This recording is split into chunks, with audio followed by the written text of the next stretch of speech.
Hi there, my name is Rachel Francis Thompson. I'm an IME Freely instructor and a Biomechanics coach.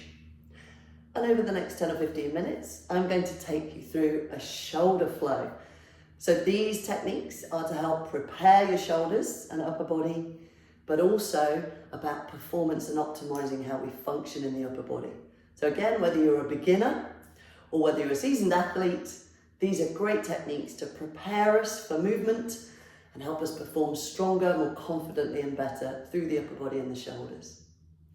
Now for this flow, if you've got a resistance band of some kind or any kind of strap or something that we can use to pull on that's got a little bit of give, then these are a great little tool or investment that we can use. So if you have one, if you grab that now, just pause the video, go and grab one. I'm going to show you that in a moment. But before then, we're going to just come to a sitting position over on the carpet or the mat. Come and join me if you're going to do this one.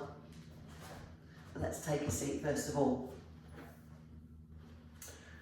So what can happen with lifestyle is muscles at the front of the shoulders or the chest can actually start to round the upper body a little bit, particularly if you're at a desk or working over a phone or any kind of job where you're in front working this way. And so what we want to do is again start to think about balancing out the strength between the front and the back of the shoulder. Very often we go straight into stretching, but this muscle energy technique is fantastic to actually open the chest, and then also we're going to use the band and some body weight to strengthen after that. So this muscle energy technique, we're going to use 20% effort. We're going to hold for 20 seconds. So nice and easy. We use this a little bit meditatively, which I really like, and we can use breathing techniques to go with it, which is great for bringing the cortisol levels down. So if you've got a few minutes, let's practice this now. So what we want to do is push the shoulder into the hand. The hand is our resistance, so allow the shoulder to relax back. Place the hand on the front. This is the block, and then we're going to actively push the shoulder into the hand with only 20% effort, and hold it there for 20 seconds or 2 10-second breaths. So if it's the first time you're doing a muscle energy technique, sometimes people can be a little bit skeptical about these. But these techniques come from rehabilitation, and what we've found over the research we've done is they're a great way of just improving movement. So when you've done that one, just let that go. And we're going to repeat 4 on each side. So let's do our second one on this side. If you wish, you can close your eyes. Maybe use some deep breathing. And again, that skepticism around, really, is this going to work? Can 20% effort change the way I move? There's been a huge amount of research gone into different varieties of muscle energy techniques. What we've looked into is this one is great because we can do it so easily and it doesn't interfere with our training. It's not making us sweat too much, which is great. For those new to exercise, it's a good, safe starting point. Coming into our 3rd repetition. And what you'll notice is actually we could do this sitting at our desk. We could do this watching TV. We could do this potentially even out with friends. I encourage them to do it with us as well. Improving shoulder function on an evening out with the girls. What do you think? Okay. And then again, about 20 seconds. So submaximal, that's low level. Endurance hold, which is just prolonged. And these muscles are involved in breathing, so we really want to allow them to calm down. And then let's relax. Let's go to the other side, exactly the same. So I'm going to show you an alternative in case, if you have a body type, that means this is a struggle, bosoms, biceps, things like that, and going into this position might feel a little bit awkward. I'm just going to show you on this side.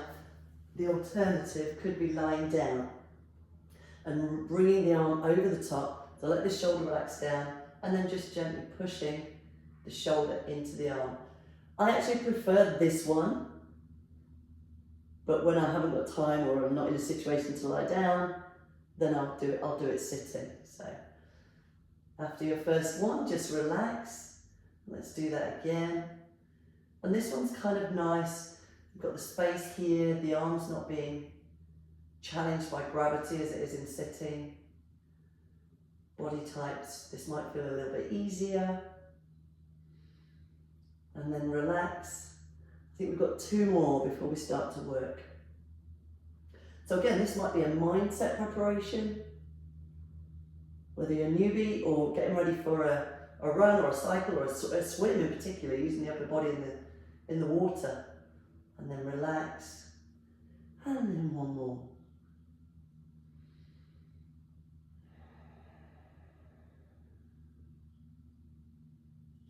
So once we've prepared those muscles at the front of the shoulder, the muscles that protract or pull the shoulder blades forwards, let's find our strap or our resistance band or whatever it is you've got, and let's wrap it around the feet in a sitting position.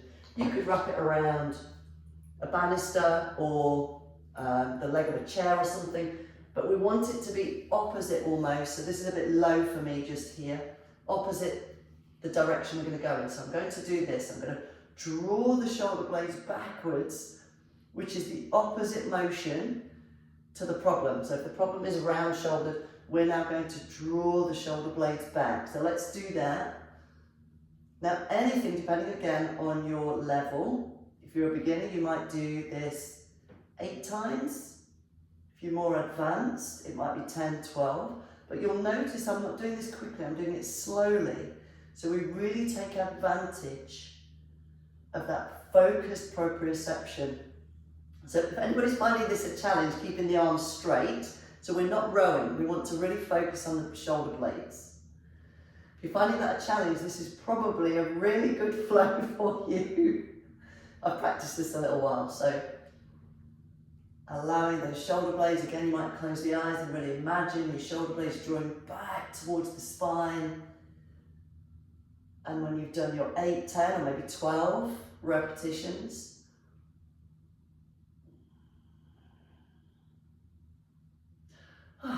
we can let that go. Now if you haven't got a band, I'm just going to show you an alternative. So we could come to a kneeling position, and if you've got either a tin of beans, maybe a dumbbell, or even just a wine bottle, something with a little bit of weight, we can come into a tabletop position and from here draw the shoulder blade back. So this is another potential, or maybe even to begin with, just practicing sliding the shoulder blade back. You see I've got a bit of a circle on as well. That might work for you to begin with, certainly if you're beginning and you're just starting out and actually that movement feels a bit restricted for you. So you could start there. We want to progress on to something with load, so if you've got this, or some free weights, and you can bend over, pulling the free weight away or using the band around the feet, that would be great. So following that, we've freed off the front of the chest, or the shoulder muscles at the front. We've put some proprioception and strength in the back. Now we want to strengthen the front. So we're balancing the strength ratio between the front and the back of the shoulder. We're going to go back into that tabletop position. Now again, if you found the last one a bit challenging, this one might feel a challenge to begin with. We're going to lower the body between the arms and then push away. So again, we're literally just focusing on the shoulder blades, but now we're working the opposite side of the shoulder. So lowering down, pushing away, slow and controlled. And again, that focus, 8, 10, 12 maybe, slow repetitions. Now I'm going to give you some progressions again. So if you want to make this a little bit harder, you can walk the hands away or slide the knees further away. So we now have a greater distance between our 2 contact points with the floor. That's going to make that a bit more challenging. Continue until you've done your 8, 10 or 12. And you know where we're going, don't you? So if that's still maybe a little easy for you, or when you progress watching this video, we can come into that full plank position. And when you've done your 8, 10 or 12 repetitions, take a sit back, and see how you feel in your shoulders.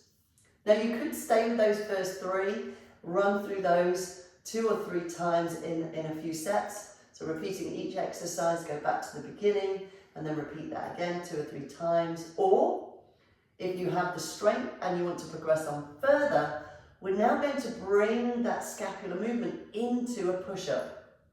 We've got the 3 levels of push-up, but now what we want to do, it's going to look a little bit like a bad push-up because we want to excessively round the back at the top to get that movement facilitated and really free up the shoulders so that we have strength there when we move. So back into our tabletop. We might take the hands a little bit wider now for a push-up position. We're going to come all the way down, and then as we come up, continue into that scapular protraction. So if you can see that, normal push-up, but on the way up, carry on up, slide the shoulder blades apart, and continue. And again, you're going to want me to show you the next levels, aren't you? So, obviously we've got our kneeling push-up, again, carry on up to really get mobile in the upper body. And obviously, I'll have to do a couple, won't I? Ooh, all the way down, all the way through. And again, depending on your strength, your level and how you feel, you may want to do the full push-ups a few times. And this series is really great for preparing the whole upper body, balancing out those joint strength ratios. So I hope you've enjoyed it. Let me know how you get on.